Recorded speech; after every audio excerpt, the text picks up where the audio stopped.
No, tady ta anabáze. Začala vlastně v nějakém roce asi 2009, dejme tomu, kdy jsem se poprvé setkala s HPV. Bylo mi 18 let, byla jsem mladá holka, měla jsem v té době přítele, takový ty první jako zkušenosti sexuální. A vlastně jsem začala úplně minimálně krvácet vlastně kontaktně po styku, kdy se mi to samozřejmě nezdálo a byla jsem zvyklá chodit vlastně od svých 12 let na gynekologii, protože jsem přišla ve 12 letech o jeden vaječník.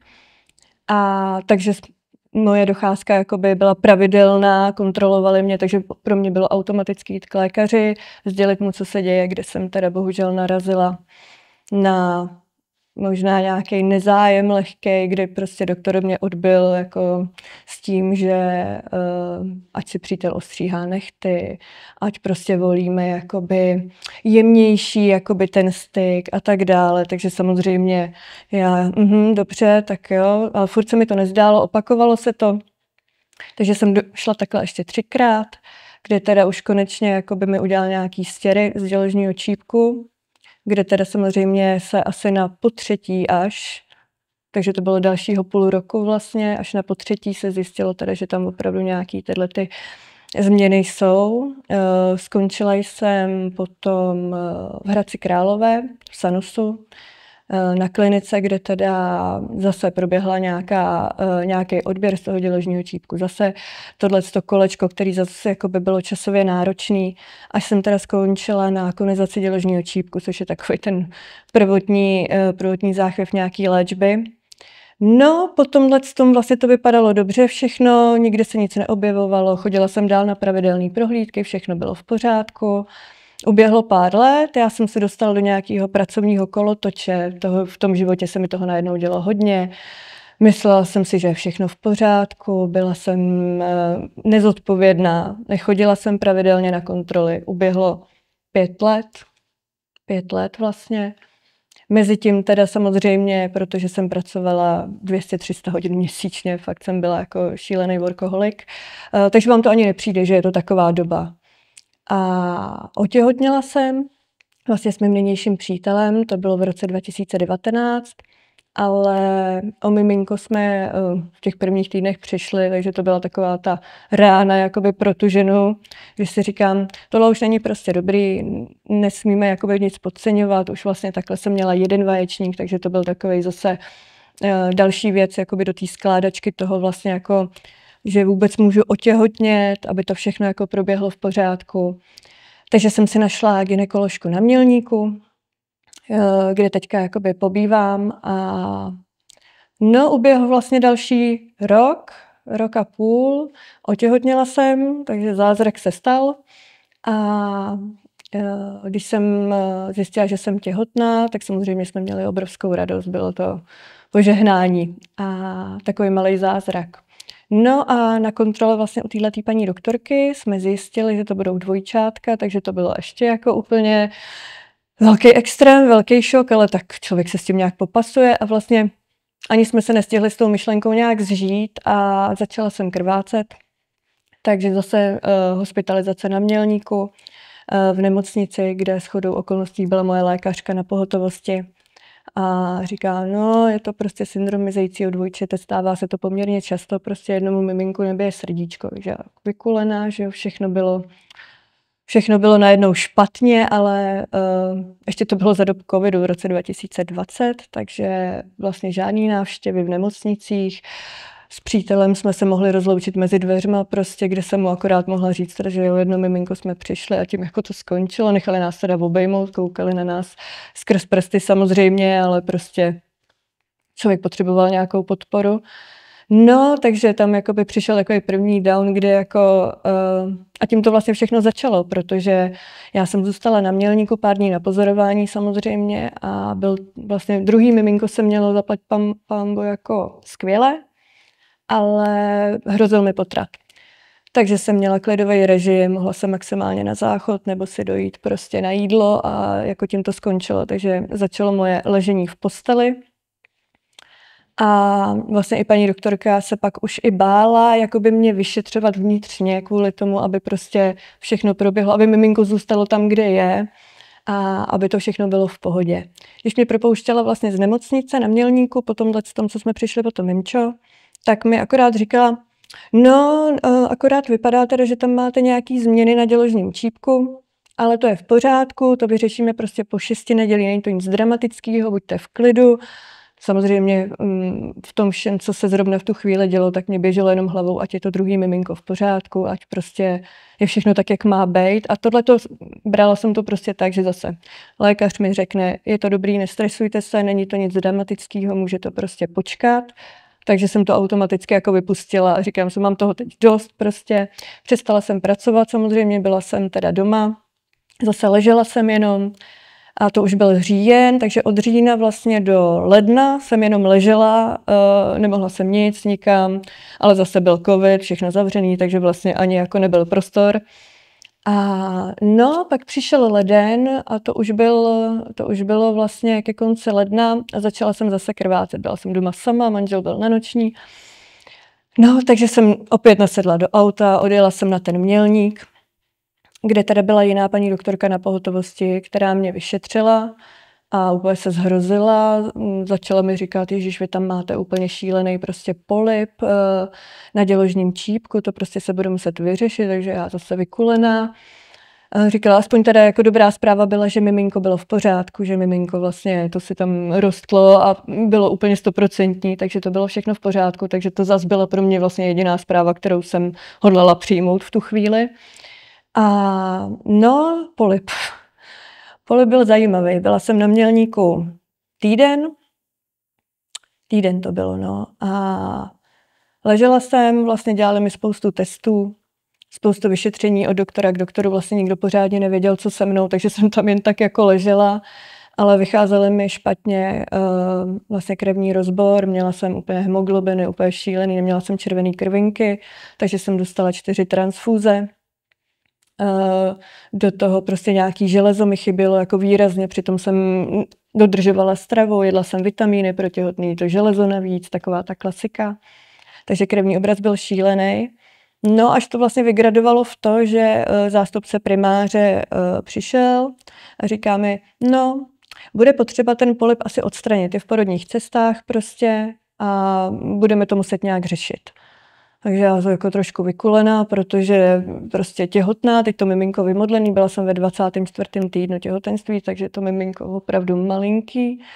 A jako uklidňoval mě, že teda samozřejmě oni na Mělníku nemají žádnou jakoby neonatologickou péči nebo prenatální, takže to bylo tak jako připravíme sanitku, kdyby se malý jako narodil, kdyby musel ven, tak ho prostě rovnou odvezeme prostě do Prahy, takže já úplně, co se to děje? Je to polyp, nebo jako teda vlastně žádná jako pořádná diagnóza neproběhla. Furt jsme byli u polypu. A on člověk asi nějak podvědomě možná tuší, že by se mohlo jakoby jednat i o něco jiného, vůbec jakoby s mojí jako minulostí a vlastně s tím, jak jsem nechodila na ty pravidelné prohlídky, takže vlastně nějaké sledování té situace prostě docela dlouhou dobu nebylo. Ale nechcete to slyšet, takže ta hlava to automaticky vytěsní a slyšíte jenom to, co chcete slyšet. Takže polyp byl polyp, takže Google polyp, dobrý, tkáňový útvar, no dobrý, tak to nějak vyřešej. A člověk se navodí do tohohle módu prostě, že jako to bude vlastně v pohodě, protože nic jiného nepřichází v úvahu. Až to vlastně dospělo do situace, kdy teda řekli, zítra budeme operovat, ještě přesně nevíme, co budeme dělat, ale bude tam jakoby hodně lidí na to. Tak já si říkám, no, tenhle přístup se mi už úplně jakoby nelíbil, protože šlo o můj život a šlo o život mýho dítěte a nevíme, co budeme dělat, ale bude nás na to hodně, není úplně něco, co chcete slyšet den před operací. No nicméně od půlnoci jsem už nejedla, nepila, ráno už punčochy na nohách a zaplať pánbu, nevím, koho tam osvítil, prostě Duch svatý, ale pan primář přišel, že se skontaktoval s panem doktorem Koudským, vlastně z Apolináře, a že je možnost mě převízt jako sem a že by se na mě podívali tady. Si samozřejmě jsem uvítala s otevřenou náručí, protože vím, že prostě ta péče tady a i péče o ty miminka nenarozený je tady prostě úplně někde jinde. A no, když přišel vlastně tenhle ten den, tak mi ještě dali možnost, že mě může odvízt můj přítel, se kterým jsem se celý ten týden neviděla. Jídlo mi podával přes sestru, protože prostě covid, takže člověk byl úplně na všechno sám, na tohleto hrůzu, což teď zpětně si jakoby všichni asi říkáme, pane bože, proč, že jo.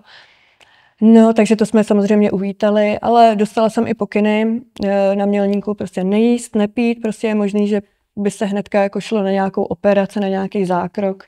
A už jsem věděla, že už mi tady spadnul trošku kámen ze srdce, že jsem věděla, že jsem zase úplně někde jinde, co se ohledně té péče týče.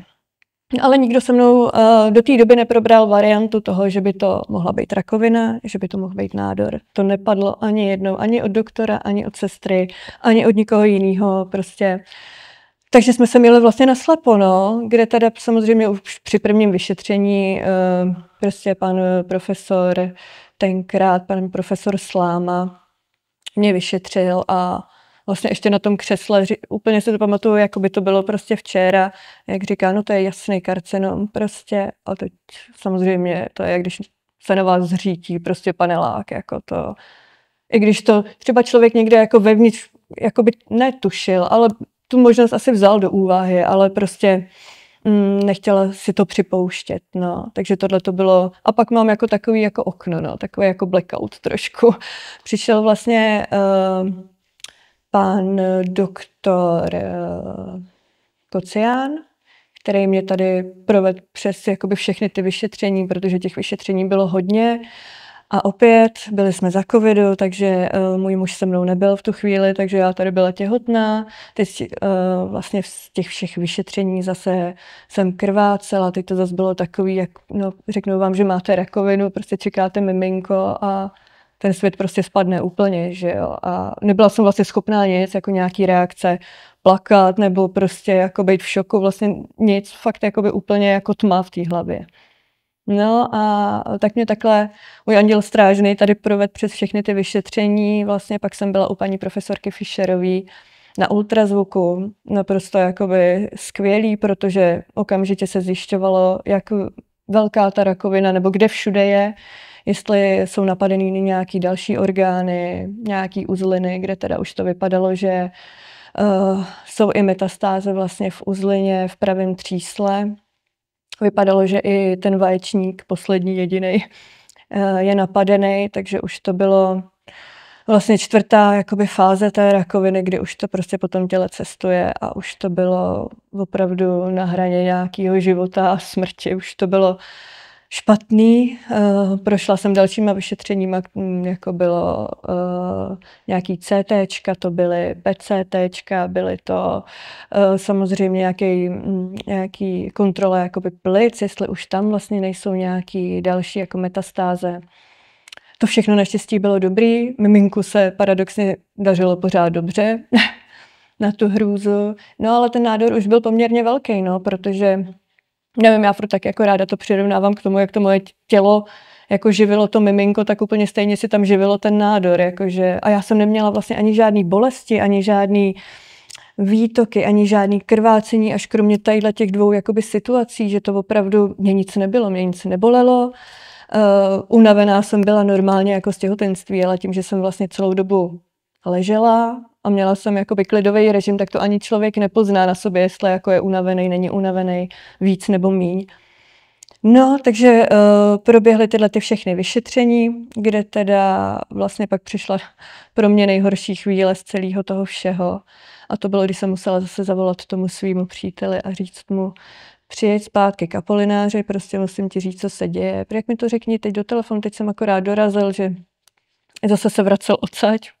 A no nakonec přijel a to byl pro mě jakoby naprosto nejtěžší moment toho, říct někomu, s kým čekáte to vymodlený miminko, člověku, který víte, že vás miluje, dal by za vás život, tak jako mu říct, že polyp není polyp, ale je to prostě nádor. Je to prostě zhoubný nádor, který vás vlastně zabíjí a teď to bylo takový, jak to spadlo na mě, tak to spadlo i na něj samozřejmě, kde teda samozřejmě byl naštvaný na celý svět, taková ta automatická reakce, kdy nechápal, proč vlastně se to nezjistilo dřív, proč se to nezjistilo už na Mělníku, kde prostě jsem týden ležela a nikdo se mnou pomalu nic nedělal. A tenkrát mu řekl pan doktor Koucký moc hezkou větu a řekl mu přesně, že tam, kde vlastně jejich práce končí, tak naše začíná. Když jsme jako pochopili, že teda jasně, tak doktoři nemůžou vědět asi každý všechno o všem, to je jako pochopitelný, no. Nicméně už jsem tady třeba mohla být dřív, nebo už jako nemusel tam být ten další jako týden zbytečný vlastně, kdy nikdo nevěděl. Ale já jsem říkala, nebo vždycky říkám, že vlastně všechno zlý je pro něco dobrý. A vlastně než se událo tohle všechno, tak už jakoby ten počáteční, ta zmínka vlastně o tom polypu, který je i v propouštěcí zprávě, když jsme přišli o to dvojčátko, tak i tam je vlastně, že ten polyp je potřeba dovyšetřit, je potřeba vzít z toho nějaký vzorky a zjistit.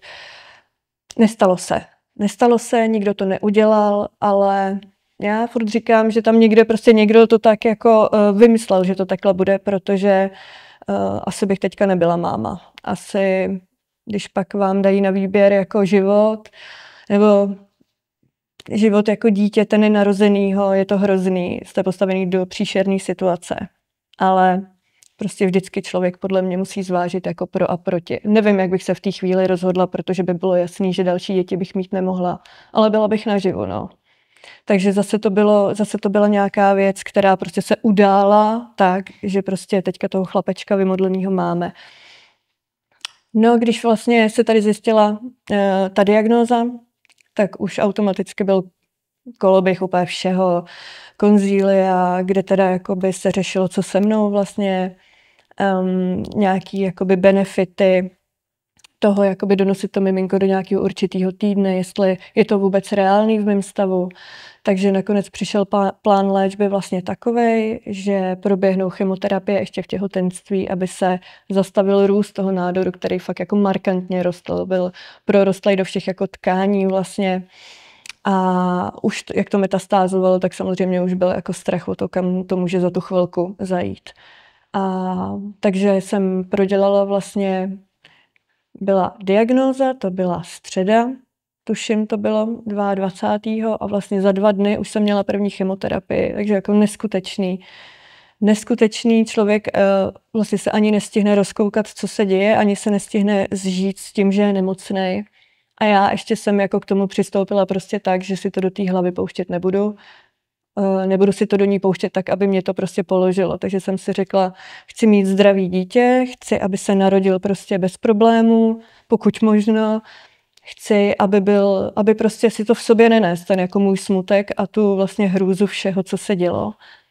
A takže jsem k tomu prostě přistoupila, takže jsem to trošku jako ignorovala, to určitě ne, naprosto plně jsem si jako uvědomovala, že je to rakovina, že na to můžu umřít, že prostě je to fakt už jako špatný. Ale prostě nechtěla jsem to nějak ventilovat jako zbytečně těma emocema a tím jako, protože vím, že se to zase odrazí na tom těle. Dostala jsem samozřejmě i jakoby psychologickou podporu, kterou jsem nejdřív odmítla, že prostě nepotřebuju, já jsem s tím v pohodě, jsem s tím srovnaná, teďka jdu krok po kroku, co se bude dít. No, psycholožka ta teda jako jediný se mě ptala vlastně, jestli mám někoho doma, v rodině, mezi blízkýma, jako kde můžu být ta slabá, že jako je to potřeba. A já, no jako úplně jako tomu příteli, že ona, jo, jste si jistá, říkám, no, vlastně nevím, no, protože ten má taky naloženo jako dost, no, takže jsme jako zhodnotili vlastně to, že asi úplně jako, že by někdo tam byl, kde bych se jako mohla fakt složit a jako rozbrečet, úplně nebyl, takže jsem to vzala prostě tak, že jako teďka budu silná a potom někdy si to jako odbrečím a jako bude ještě čas na to být jako smutnej, teďka prostě byl čas bojovat, no. Vím, že i pan profesor Sláma za mnou přišel a do pokoje a říkám, jako uvědomujete si jako plně, jako co se děje. A říkám, no naprosto, seděla jsem, nebo klečela jsem tenkrát na posteli, jak už mě všechno bolelo, jak jsem furt ležela. A tak jsem se tam pohupovala a vlastně zpětně si říkám, že jsem musela říkat, že jsem úplnej blázen prostě. Nebo že to fakt jako úplně popírám. A já jsem jako věděla, nebo tušila jsem, co bude následovat. Ale nebyl prostě prostor si to připouštět do té hlavy, nechtěla jsem. No, takže proběhla první chemoterapie s tím, že ta vlastně dopadla úplně skvěle, nádor na to zareagoval, začal se zmenšovat docela i jakoby rapidně.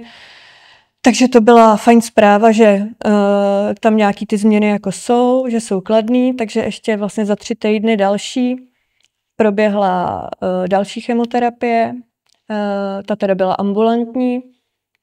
Zase se to zmenšilo, takže prostě úplně vlastně skvělý, to nejlepší, co se mohlo dít, tak se dělo.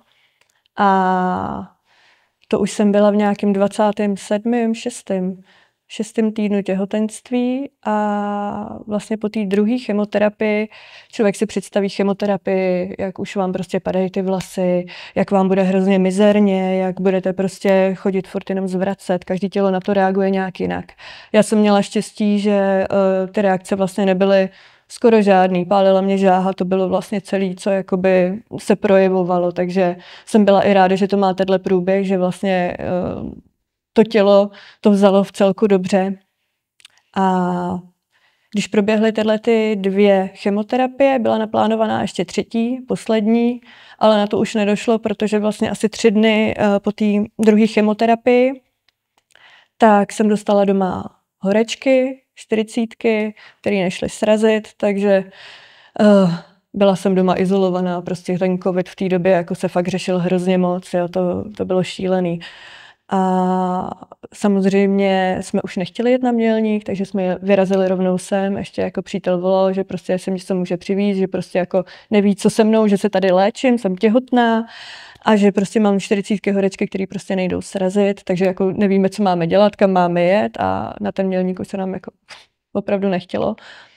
Takže jsme přijeli zpátky k Apolináři, kde teda v obleku samozřejmě ty stěry všechny a proběhlo tohleto jako kolečko zase, kde vlastně nemohli na nic přijít a vypadalo to na nějaký zánět jakoby močových cest, který samozřejmě tím, jak je oslabená imunita z té léčby, tak prostě vygradoval v takovýhle horečky. No, ale ty horečky prostě nešly srazit, bylo to 3 dny a furt se jakoby nic nedělo, takže jsem dostávala antibiotika prostě, pak už byly antibiotika přímo pro mě, pak už to byly jako ledový fízáky, už opravdu jako ledový prostě obklady, fakt jako všechno se zkoušelo. 4. den ráno už za mnou přišel anesteziolog s tím, že teda budeme muset jakoby přistoupit už k operaci, vlastně k císařskému řezu a k následné operaci, protože prostě by to mohlo zase vygradovat nějak dál, nějaký další komplikace, jak pro mě, tak pro miminko samozřejmě. A což mě teda vyděsilo a asi to vyděsilo možná i tu nemoc, protože ten den bylo po teplotách. Takže jsem ještě jakoby měla vlastně další týden k dobru, kde teda už byl naplánovaný císařský řez a následná operace. Bylo to vlastně, věděla jsem, jak to bude probíhat, co se bude dít, všechno mi bylo vysvětlené, vlastně pan doktor Kocián ještě den vlastně před tou sekcí přišel, fakt dopodrobna se mnou probral všechny jakoby věci, co se bude dít, dostala jsem na výběr, jestli chci jakoby porodit vlastně a být jakoby u toho, nebo že by mě uspali úplně. No samozřejmě jsem chtěla být u toho, chtěla jsem vědět, že to miminko je prostě v pořádku, že dejchá, chtěla jsem slyšet ten křik. A no, takže když přišlo na ten císařský řez, tak no, to byla náročná situace taky. Můj přítel nestíhal, tomu teda dovolili být u toho, i když to byl jako velký operační sál a normálně by tam neměl co dělat, tak asi v této situaci aspoň u tohohle chtěl být, takže byl pak s tím miminkem, který se narodilo vlastně zdravý, nic mu nebylo, měl krásný kilo 360 a měl skvělý jakoby Apgar score, měl 7, 9, 10, takže vlastně úplně super start. Samozřejmě ta podpora toho dýchání tam musela probíhat, prostě byl silně nedonošený, byl prostě maličkatej a jak si člověk představí, jak to miminko křičí, nebo když se poprvé nadechne a ten řev, tak jak to má člověk v té hlavě, že se na to těší, až to jako uslyší a uvidí to miminko. Tak jak už jsem byla přiblbnutá, tak jsem tak jako jenom tím jedním očičkem říkám, ježiš, takový malej tvoreček a byl to pískot, bylo to jak od myšičky, že jo. Ale no, pak vlastně přišlo na tu operaci, kde mě vzali vlastně ten napadený vaječník, vzali mi uzlinu v tom třísle, která byla nejspíš napadená a pak mi vzali vlastně ještě v lymfatických cestách vlastně tadyhle všechny ty uzliny. aby se zamezilo ideálně jako tomu dalšímu cestování té rakoviny po tom těle, těch metastází. Takže v celku velká operace, vlastně měla jsem řez vlastně od stytky kosti vlastně až nad pupík a člověku to úplně jako nedochází, dokud se jakoby to neděje, protože furt bere vlastně, že tímhle to skončí. Já jsem byla hrozně překvapená vlastně, když jsme probírali tu operaci, že ten nádor mi tam zůstane. Protože člověk předpokládá, že když se bude řešit jakoby nádor, tak je to ta věc, kterou se musí okamžitě z toho těla jako dostat pryč. No, ale ten nádor už byl jakoby tak velký a tak prorostlej, že kdyby prostě se řezalo, tak buď můžu vykrvácet, s největší pravděpodobností by stejně se všechno nedalo jakoby vyříznout, takže vlastně se schválilo to, že nádor zůstane, takže jako hrozný paradox vlastně, že vám v těle zůstane něco, co vás zabíjí a projdete si takhle velkou operací pro to, aby vlastně jste se toho zbavili. No ale samozřejmě jsme byli domluvení na další léčbě, kde teda až po 6 nedělí, takže moje tělo se dávalo dohromady. No takže 22 titanových sponek vlastně v břiše, kde si máte jít poprvé pochovat to svý mikromiminko, který držíte asi takhle. A teď jsem měla strach, abych já jemu neublížila, aby on mě neublížil, protože jsem byla celá sešitá, fakt jsem ani nemohla vlastně na to oddělení dojít normálně. Já to šla prostě, to je 50 metrů, já jsem to šla prostě přes půl hodiny. Ale už jsem byla odhodlaná, že musím vidět zase tu motivaci, protože tam prostě s ním seděl ten můj partner každý den, prostě třeba 6 hodin, jako nesmysl, že jo, protože chcete být s tím miminkem, je to vaše vymodlené dítě. Vlastně v tuhle chvíli jsme věděli, že už je to naše jediné dítě, takže někdo tam s tím prostě musel být. Bylo to tak jako vlastně ještě skvělý, že přítel má vlastně dobrou práci, že mu dovolili, bo umožnili mu se postarat jak o mě, tak o to miminko a měl toho času na nás fakt hodně. Takže týden jsem byla tady, kdy jsem pak už musela vlastně podstoupit zase nějaký PET-CT, aby se vědělo teda, kde ta rakovina je, není, jak to vypadá. Což samozřejmě taky zahrnuje to, že pak nesmíte 24 hodin k žádnému miminku, děťátku, takže to byl vlastně první den, kdy jsem k němu nemohla a už jsem si říkala, no dokud jsem byla tady, bylo to dobrý, mohla jsem jakoby vlastně za ním kdykoliv se jít podívat, ale tohle bylo jako první odloučení.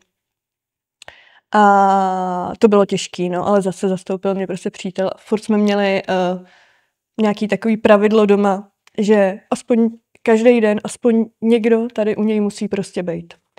A i s tím teda vlastně, že jsme se pokoušeli o to, abych aspoň chvilku kojila, aby to miminko prostě dostalo to nejlepší, co může. Takže tady výborný laktační poradkyně, Miluška, bezvadná ženská, která prostě podle mě rozkojí úplně každýho. Podle mě i chlapa by zvládla rozkojit. A takže vlastně díky ní a díky jako jejím radám jsem mohla odsávat a ten malý chlapeček mohl dostat vlastně to nejlepší.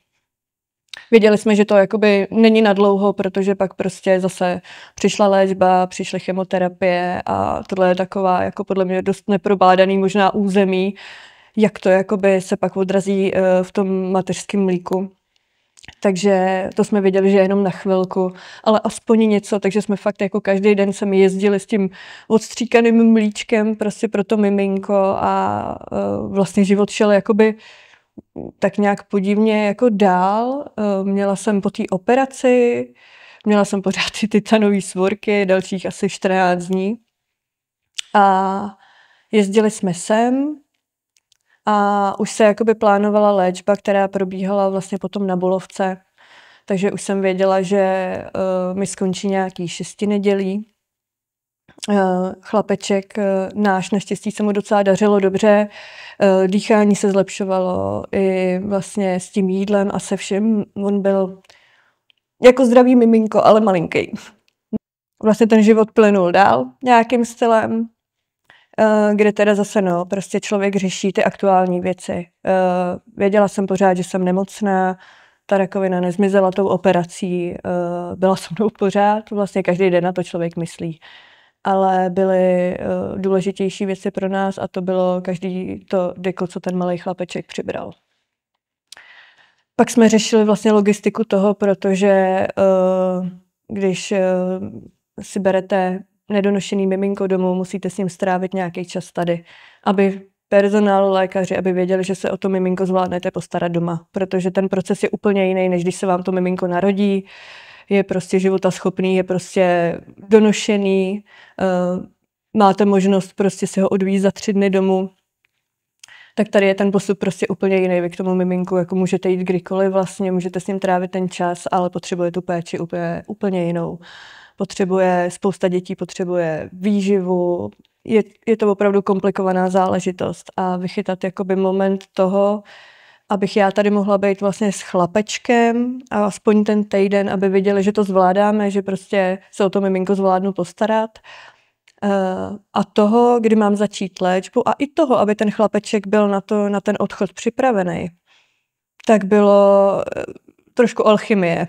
Našli jsme teda 1 týden, bylo to opravdu přesně, tuším, byl tady dohromady 51 dní a poslední týden jsem tady byla s ním a to už bylo takový to nejhezčí, jak už si člověk zvyká na to, jak to jako bude doma a jak to jako člověk zvládne všechno.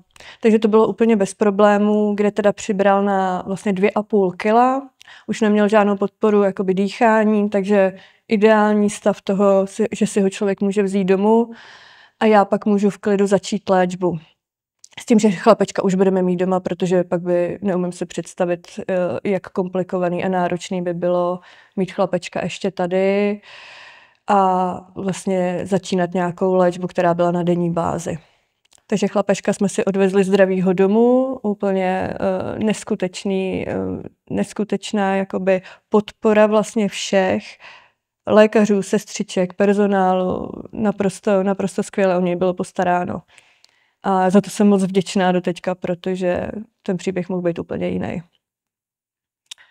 No a doma to zase začalo, no. Člověk prostě řeší každodenní starosti přesně jakoby o to miminko. Teď my jsme v té době ještě v tom lednu začali rekonstruovat dům, takže my jsme ani nebydleli doma, což vlastně nakonec bylo úplně ideální, protože jsme se nastěhovali k přítelově babičce, která je taky úžasná, že nás u sebe nechala bydlet.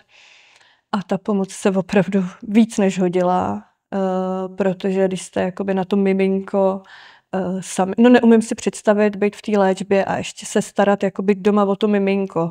Takže tam byla tahle podpora jako z rodiny, která fakt byla k nezaplacení. Jo. Zase to byla teda daň toho, že člověk se jakoby některé ty věci nemůže odbít v tom soukromí, v tom doma. Takže my jsme to ještě měli jako opravdu, že jsme si naložili ten rok docela dost a ještě nám to život trošku jako přisladil. Takže my jsme byli u té naší babičky. Zase uběhlo pár dní, já jsem pak začala vlastně už léčbu a ta probíhala už na Bulovce, kde teda musím říct, že lékaři super. Opravdu zase opět, já mám opravdu štěstí, že jsem ve svém případě chytla jako kapacity a lidi z oboru, kteří tomu opravdu rozumějí, kteří jsou na vysoké úrovni znalostí a asi i celkově jakoby těch zkušeností prostě mají spousty. Ať už prostě paní doktorka Pechačová nebo paní doktorka Tomancová z Bulovky, který jsou jako skvělí. A léčba probíhala, vlastně byla to radioterapie s tím, že jako benefit nebo nějaký ještě jako nadstavba té léčby byly právě chemoterapie a brachyterapie, což je jakoby vnitřní ozařování celkový narkóze. No, ze začátku léčba já jsem si říkala vlastně nic mě nebolí, nic jakoby se neděje s tím tělem, je to jako všechno se uzdravuje, takže to vypadá jako dobře. První týden vlastně toho ozařování říkám, ty brďo, to je vlastně úplně v pohodě, protože tam lehnete si, okolo vás běhá taková družice, nic vás nebolí, nic vás nepálí, odejdete po svých, vlastně úplně všechno v pohodě. Do toho probíhaly ty vlastně doprovodné chemoterapie, to jsem měla vždycky jednou za týden chemoterapii a tu radioterapii, to ozařování jsem měla vlastně každý den. Bylo to vždycky na 10 minut, ale zase pro nás, žili jsme v Boleslavi, takže to každý den znamenalo cestu do té Prahy, na to ozařování zase zpátky a opravdu jakoby každodenní maraton prostě toho. A teď máte to miminko, který nejdřív jsme ho vozili s sebou, protože bylo malinký a nikomu se nechtělo úplně, nebo báli se ho jakoby hlídat a mít na starosti, protože prostě byl malinkatej. Takže jsme ho první jakoby tyhle dny vozili s sebou a potom teda babička vždycky hlídala, nebo někdo z rodiny prostě kdo mohl, tak hlídal, takže opravdu jakoby nemít zázemí jakoby rodiny, neumím si to představit, vůbec si to neumím představit. Přišel druhý týden léčby, bylo to pořád vlastně, nic se nedělo, já jsem měla pocit, že vlastně je to úplně v pohodě, že to zvládnu tu léčbu, že co všichni s tím nadělají vlastně, že jo, nebo kde jsou teda ty hrůzy, o kterých se pořád baví, jakože rakovina a chemoterapie, ozařování, říkám vlastně, teď to probíhá jako úplně v klidu. Takže přišla druhá chemoterapie, to bylo vždycky, já tomu říkala takovej očistný den, protože oni vás prolejou všema těma vlastně podpůrnýma lékama, aby vám z té chemoterapie nebylo zlé, dostanete nějaký fízáky, dostanete všechno, co vám chybí, chodíte na krevní obrazy, aby věděli, jak to tělo na to reaguje. A vždycky mě ten den po té chemoterapii byl tak krásně, já si přišla úplně plná energie, jak mě dolili vším, co mohli. Tak pro mě to byl opravdu takový spásný den vždycky, no. A přišel třetí týden ozařování a už se projevovaly nějaký vedlejší účinky, že jo, protože vám prostě ozařujou břicho, což znamená močový měchýř, střeva, prostě všechno ozařujou. Dneska už je ta léčba taky někde jinde, prostě, že kdybych se třeba léčila teďko, tak už jsou i schopní, co jsem se bavila, takže už jsou schopní vlastně zacílit přímo jenom jakoby ten nádor. Takže určitě odpadne spousta těch vedlejších účinků, ale já jsem třeba nikdy v životě neměla žádný jakoby střevní problémy. Já jsem tohle vůbec neznala a najednou to bylo prostě, že nevíte, kdy to na vás přijde. Byly to fakt průjmy, bylo to takový nucení chodit prostě na záchod, čůrat často a už jsem pozorovala, že to není úplně 100%, že už jako opravdu to tělo začíná na to reagovat víc. A v tom třetím týdnu se to hodně lámalo, no. To vím, že už ten konec toho týdne už byl opravdu pro mě náročný a pak mi začaly i takový jako křeče, kdy jsem to i jako konzultovala, no jako je možný, že prostě ty střeva jak už dostávají jakoby ty dávky jako díl, takže už prostě se tam může jakoby něco tvořit, pak to jsou další prostě jsem chvíli po té veliké operaci, vlastně jsem byla 1,5 měsíce po té velké operaci a prostě ty srůsty, které se tam tvořily nebo tvořejí po těchto velkých operacích, tak taky tam prostě můžou dělat jako neplechu. No ale samozřejmě jak do té doby jsem i jedla normálně, všechno, i váhu jsem měla prostě stabilní. No ale ten třetí týden se to hodně lámalo a když mi začaly ty křeče, tak to bylo takový to, nemůžu si dát jídlo, protože prostě teď mi není dobře, že jo. No a dostala jsem se do nějakého koloběhu, kdy jsem už prostě moc nejedla, protože prostě nebyl prostor. Najednou jsem ty křeči, samozřejmě tím, jak jsem nejedla, tak jsem ty křeče měla víc. Tomu tělu chyběly prostě všechny možné vitamíny, minerály, úplně všechno, fakt rozsypaný to tělo. Kdy už jsem věděla, že už tohle je jako opravdu špatný. Musím aspoň jakoby začít teď něco aspoň malinko. Zachraňovalo mě paradoxně sushi a polívka. Takže to bylo jako takový moje tajný triky, jako jak se aspoň něčeho najíst. Ale no, už jsem potom ten 4. týden, to jsem měla poslední chemoterapii, protože pak už jsem měla špatný krevní obraz, takže to byla moje poslední chemoterapie, kde teda zase mě bylo ten den, to byl zase jediný den z celého týdne, kdy mě bylo hezky, takže jsem se najedla a nebála jsem se toho opravdu jako se hodně najíst, no ale samozřejmě to nestačí za ten týden, no, jakože si pamatuju, že můj přítel vlastně tam se snažil do mě tak krájel tu půlku té malý brambory a aspoň něco prostě a říkám to, ale opravdu jako nejde, to jako bylo fyzicky vlastně nemožný se najíst, protože jsem pořád mě trápily ty křeče, já jsem tam i ležela na tom vlastně v té ozařovně, na tom lehátku a furt mě brali ty křeče a tam se nesmíte prostě hnout, že jo, samozřejmě, takže jsem tam jako trpěla, ale došlo to prostě do toho, že jsem ten předposlední týden už měla nějakých 40 kg, kde teda paní doktorka Pechačová už jako za mě nebyla vůbec nadšená a já furt slibovala, jo, já budu jíst, jo, no samozřejmě to tak vůbec nebylo a nejedla jsem, až teda nějakým stylem ty křeče trošku ustaly. Ustaly vlastně po té léčbě, ale tohle to bylo tak pekelný, že já fakt během 3 týdnů to mohlo být, během 3 týdnů jsem schodila asi 15 kilo, jako nesmysl. A do toho probíhaly na Bulovce vlastně každý týden i 4 brachyterapie jsem měla. Každý týden 1 brachyterapie, takže každý týden jsem pěkně v neděli měla nástup na Bulovku, kde v pondělí ráno vždycky probíhaly tyhle brachyterapie, to vnitřní ozařování, kde vás úplně jakoby uspějí, v celkové narkóze se to dělá, což je pro to tělo taky jako náročný určitě. A no, říkám, jako zmutnění pekla je 3. patro onkologie na Bulovce, kde já jsem v životě nezažila nic horšího. Prošla jsem fakt hodně nemocnic za svůj život, bohužel. Ale to, co se jako děje tam, to jsem opravdu neviděla. No. Že vlastně člověk si uvědomí, když tam ležíte mezi těma, to byly všechno ženský, prostě 60 plus vlastně. A teď asi pominu to, v jakém stavu je ta nemocnice, který je naprosto příšerný, to sociální zázemí je naprosto šílený. Teď vy máte vlastně nějaký nebo většina těch lidí tam měla nějaký ty vedlejší účinky z těch chemoterapií, z ozařování a prostě chodit každých 5 minut prostě na záchod přes chodbu, kde prostě na 3 záchody je prostě dalších 40 lidí, je prostě nesmysl. To, že tam ani ty lidi, jsou to hlouposti ve finále, ale když jste hospitalizovaný tak často, jako jsem byla já, tak jako co oceníte, jsou takový ty každodenní maličkosti. To, že si můžete zapnout tu televizi, že můžete si zanadávat na zprávy třeba, můžete si pustit nějakou ordinaci v růžové zahradě, prostě nějakou oddychovku, aby ten člověk mohl myslet chvíli na něco jiného. Tak prostě ani tu televizi, která prostě je úplně minimum pro ty lidi, ani to tam prostě nebylo. Přišla tam za náma slečna, která dělá takovýho toho klauna, jak chodí po nemocnicích a snaží se ty lidi rozptýlit. Tak jsem jako tohle téma nadhodila, že tomu moc jako nerozumím, že posílají klauna místo toho, aby jsem těm babčám prostě dali televizi a mohli si prostě kouknout na ten svůj oblíbený seriál, že aby přišli na jiný myšlenky. A ona říkala, že jako jo, že i vlastně některý partneři pacientek, že měli takovou jako i, že říkali, my přineseme televizi, my ji doma máme, jestli jako prostě na to nemáte prostředky, my přineseme televizi, tady to napojíme, nebude problém.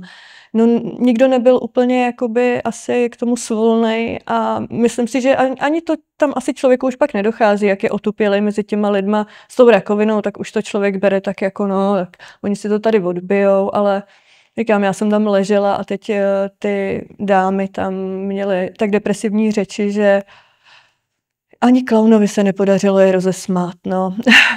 Říkám, já teda určitě k tomu takhle přistupovat nebudu. Já mám doma prostě malý miminko, já vím, že se z toho dostanu a i tady v tom jako šílenství prostě to nějak zvládnu. Ale tohleto pro mě byly za celou dobu té léčby nebylo asi nic tak hroznýho, jako tyhle nedělní noci a pondělní rána na Bulovce. Kdy se probudíte, prostě po té narkóze vás proberou a má přijít ten oběd, který vy si máte jako dát a odejít, potom můžete odejít domů, nebo si vás vyzvednou a můžete jít domů po tom zákroku. Ale to, že se vás proberou z té narkózy a teď vám takhle přistane ten segedinský gulaš na stole, prostě je neskutečný sci-fi. A mě to prostě jako ta hlava jako nepobírala asi v tu dobu, no, ale vím, že tohle, když jsem měla jít jako po 3., tak už jsem doma i brečela, že prostě nikam nejedu. Už jsem seděla i hodinu opravdu jakoby před Bulovkou, kdy jsem už tam dávno měla prostě být nastoupená, aby mě někdo zase přijal nebo přijmul, že jo, na ten zákrok. Já tam seděla a brečela, že prostě nikam nepůjdu. No a takže tyhle ty momenty byly vlastně úplně nejhorší z celé té léčby. Tohle to jako za první odloučení, protože pořád probíhá tohle peklo a vy doma máte to malý miminko, o který se prostě musíte starat. Jste máma, prostě jsou to každodenní povinnosti. Teď máte ty hormony naprosto naprosto rozhašený, protože prostě máte doma to miminko. Teď probíhá to 6 nedělí, který je peklo i pro ženský, který jsou zdraví a mají to miminko a nezvládá se to dobře. A já vlastně rovnou z toho 6 nedělí jsem si tak jako proplula do nějakého přechodu plánovaného, takže jako pro moji hlavu, pro mý hormony a pro všechno to bylo tak strašně náročný, to jako ukočírovat a zvládnout, že já už jsem několikrát by se přistihla, jak jsem jako zlá prostě, jo, že jsem i na tu babičku prostě, která pro nás dělala první, poslední, tak jsem fakt byla nepříjemná, byla jsem podrážděná, protože bylo toho prostě hodně. A člověk nemůže asi pořád být jako pokornej Amilius a prostě když si prožíváte tohle, jako snažila jsem se, ale ty hormony, ta hlava, ty emoce a všechno dohromady, to je takovej nápor, který to je nepřenosný zážitek a určitě bych ho nikomu nepřála, ale bylo to opravdu, než přišla nějaká hormonální léčba, kdy teda jsem samozřejmě to uvítala s otevřenou náručí, protože přesně to začaly pak takový ty návaly, že jo, taková ta klasika, jak ta menopauza probíhá. Takže to tělo se s tím docela popralo dobře. No nicméně samozřejmě po celou dobu, vlastně už od té doby, co jsem zjistila, že jsem těhotná a co jsme přišli o to miminko, o to dvojčátko, tak vlastně doma neprobíhal žádný styk. Logicky, protože za prvý nemůžete, protože prostě tam byla ta možnost toho potratu a to si sakra rozmyslíte, jestli budete si doma zkoušet nějaký hrátky a nebo jestli to prostě vydržíte. Takže vlastně od té doby nebyl žádný styk, pak přišla celý tohle martyrium, takže to za prvý nemáte ani náladu, ani chuť, ani myšlenky prostě a ani ten partner ve finále, který to s váma celý prožívá. Já teda fakt mám jako štěstí, že mám chlapa, jakýho mám, protože ta podpora od něj a celkově to, jak se k tomu postavil, je za mě obdivuhodný. Já vždycky říkám, že já jsem jenom dělala to, co mi řekli doktoři a to jsem plnila a takhle jsem jela, ale on musel zvládnout všechen ten background, všechno to říct to té rodině, protože na to jsem já odvahu neměla, takže ten jim to všechno sděloval tu diagnózu mým rodičům, svým rodičům, protože máme velikou rodinu, takže celý tý velký rodině. A byl taková spojka prostě, staral se o to miminko, chodil do práce, ještě v té době ještě rekonstruoval své pomocí, ty nejhorší 2 měsíce samozřejmě ne, ale jinak ještě pracoval na tom domě, takže prostě nesmysl, a nějaký sex, prostě to bylo úplně tabu, no. Nejenom při té léčbě, to bylo víceméně jasný, že to nepůjde, nebo stejně musí to člověk vydržet, protože za prvý ten nádor, jak byl prostě velký, prorostlý, tak jsme museli počkat, jestli to bude dobrý. Jestli se z toho zvládnu dostat, což teda zaplať pánbu. Dopadlo dobře, že ta pekelná léčba byla prostě k něčemu dobrá a podařilo se vlastně ten nádor úplně vyzmizíkovat. Naprosto nechápu, jak je to možný. Je to fakt zázrak. A ještě bych možná chtěla zmínit to, že spousta lidí zkouší nějaký varianty léčby. Teď to budu trošku dehonestovat a možná to zlehčím, jo, ale nějaký vývary z kořínku a podobné věci. Za mě je to nesmysl. Máme tu medicínu prostě tak daleko, že tohle dobrý, můžete to zkusit jako bonus k léčbě, ale ta medicína už je teďka tak daleko, že tohleto nějaký pochybovači, to jsou přesně ty, co se nenechají očkovat, přesně takový to, jak nedůvěřují lékařům. Za mě je tohle jediná cesta. A když vím, jak velký nádor a velký onemocnění to bylo u mě a ta léčba to dokázala za vlastně 7-8 týdnů úplně vyzmizíkovat, tak to prostě zvládne pokaždý.